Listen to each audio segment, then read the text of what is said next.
Hey, so I'm on my phone actually because the sun's just setting over there over the lake, just kind of dusk here, and so it's jacking with the lighting on my webcam, which I need to figure out, but I didn't have time for that tonight, and I wanted to get this out to you, so here we are. This is what you get. Not great, but it should work. Anyway, I was thinking about this today. There's a little story I wanted to tell you that I was thinking about today because of an interaction I had with a client. I actually told him this story. So many moons ago, I used to work at a window and door factory. You probably may have heard of Pella Windows in Pella, Iowa. I used to live there, and I worked at the window and door factory. And I was going through the training to be a line manager there. Now, I didn't last very long because they hire everybody there that becomes a manager onto the second shift. And I don't know if you've ever worked second shift on anything, but it's brutal. And I made it about 2 days after I'd gone through all the training. It was about 30 days I'd gone through the training. And then they put me on night shift, and I made it like 2 days. And I was like, screw that, I'm out. That's kind of how I rolled back then, so I was done. But went through this entire training program, and there were several different trainers I worked with. One of them was a manager that was a current manager, had been there several years. And I was going through training with him one day, and he took me over to his line, and he took me to the station of this guy, and he showed me this big red button. Like, literally, if you could think of the most cartoonish, like, big red button that you can think of in your head, that was basically it. It was literally a big red button. And he was showing me this guy. And so what this station was if you think of a door, you have the four sides of the door. At some point, you have to put those together. And this one had a big rectangular window in the middle of it that ran from the top to the bottom, if you can like imagine that. So you had a window in the middle, and then you had these four sides that would all get pieced together. And so this guy's job was to actually piece all this stuff together. He would put it in a machine, add a little glue, and it would squeeze the door together, and then it would slide off down the line or whatever. So that was his job. So they had this big red button because when he would put the four sides of the door in, all the material was on the side that he was standing on. And there was a button down below him that he had to also push to actually squeeze the door together. And so what he would do is he would turn around, he'd grab the material, he'd bring it back to the machine, and he'd put in all of the sides of the door, including the side of the door that was on the other side of the machine. And so in order to do that, he would have to reach across the machine and set it into place. Well, that was a problem because A, it was unsafe. He was reaching across the machine, and he had this button below him he could have accidentally activated. But also, when he would put it across there, it would slam down a little bit, and he was getting these dings in his door. And so he had a bunch of doors that would go to the quality assurance that was at the end of every line.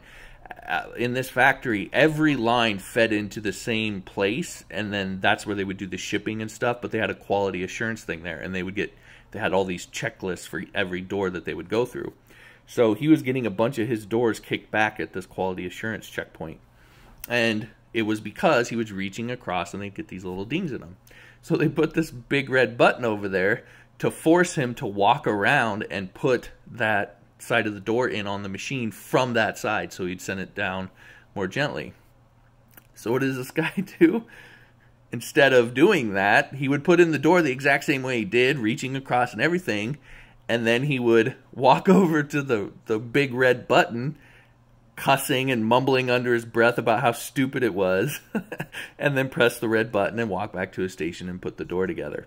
And we stood there and watched him do it for about 10 different doors. And then the manager stepped in and corrected him again or whatever. But the whole point of the manager showing me that was he was illustrating the difference between hard fixes and soft fixes. So in that industry, a hard fix was, something physical like a big red button.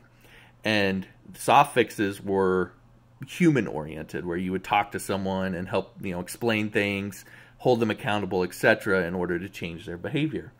And his point was that a lot of people in that industry get caught up on hard fixes, but it's really soft fixes that are the only thing that actually change behavior, because if you don't really get through to someone, they're just going to find a way around your hard fix, and you have to come up with another hard fix. And he explained they went through several iterations of this big red button before they put it where they had put it, and it still wasn't fixing it. So anyway, that was the point that he was making, which is a good point, but It's also not actually what I want to talk about here. The reason I tell that story is because that's actually the story I told a client today. Well, not a client, an employee of a client, for a situation that we had come up today. So we were having an issue with a contractor. And this employee was talking with me, and we were trying to kind of figure out how to fix it. And he was going down the hard fix route. And, you know, I had had this experience and other experiences in my life, and I didn't feel like it was going to be the right way to go. And I was trying to convince him that we just need to keep talking to the guy and really stress the importance of what we need him to do, etc., and going the soft fix route. And so that was the way that I wanted to go, and I ended up telling this story to illustrate my point. And after I told this story, right, he conceded. He was like, you know what, that's a good point. And he ended up going with what I wanted to go with.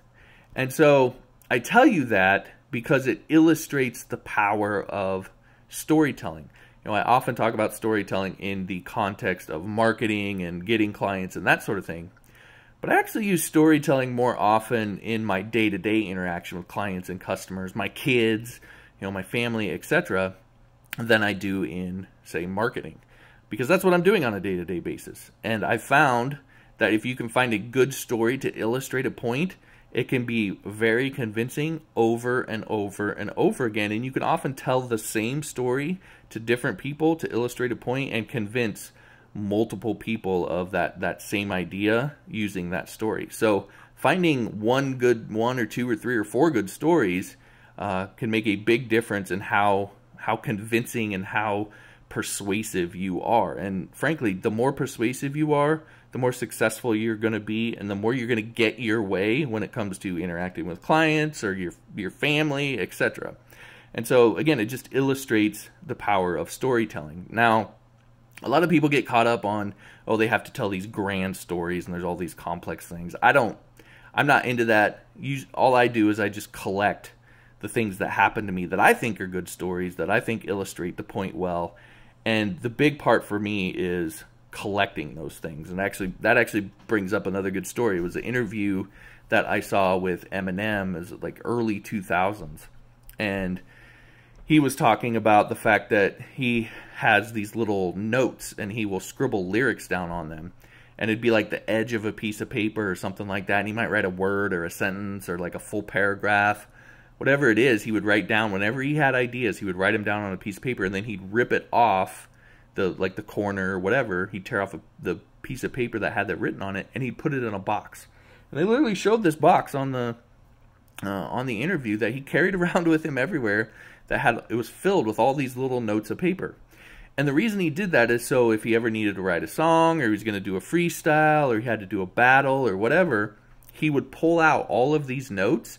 And he would have all of these lyrics and all of these ideas that he had scribbled down, you know, over the past 6 months or year or whatever. And he was never starting from a blank slate. He never had to deal with writer's block or blank page syndrome because he had all of these different ideas. He called it stacking ammo. He had all of this ammo at his disposal that he could tap into anytime he wanted. And he literally carried this box around with him everywhere. So to me, storytelling, being a good storyteller, it's really about that. I have a notebook in my Evernote. Every note in that notebook is a different story. It's just a sentence or two that just kind of tells the synopsis. It's more of a reminder. It's not the full story. Because as soon as I read the synopsis, I remember the story anyway. And then it's got like a little sentence below that just describes like what the point or the lesson in the story is. So if I have something that I need to illustrate or some story or some point that I want to make, I can go and quickly find a story that will help me to illustrate that point. And I can use that, again, marketing, dealing with clients, etc. And so that's what I did today. And so, again, just a really powerful example of how storytelling can be persuasive and how to use it as a freelancer and just in life in general.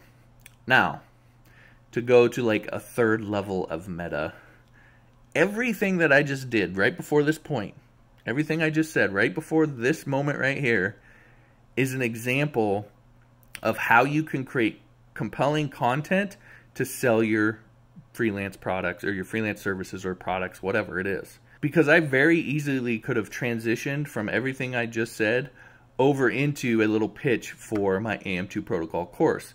That course is on content marketing. I talk about storytelling in the course, and I could have very easily said something like, speaking of storytelling, I have my AM2 protocol course where I'll not only teach you how to tell good stories, teach you stories that sell, but also how to inject that into a system for methodically selling your services day in and day out and so forth. And I could have went into that whole pitch and so forth very easily off of that.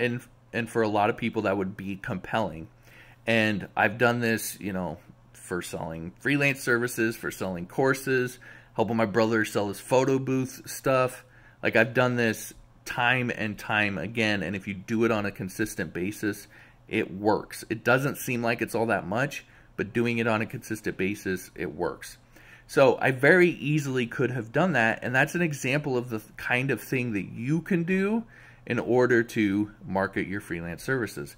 A simple story that I told that happened to me probably 20 years ago in a factory that then I can turn into what is ultimately turns into a pitch for one of my products or services. So it's a simple way to do that kind of marketing, and it's an example of how you can do that, and it doesn't have to be anything complex.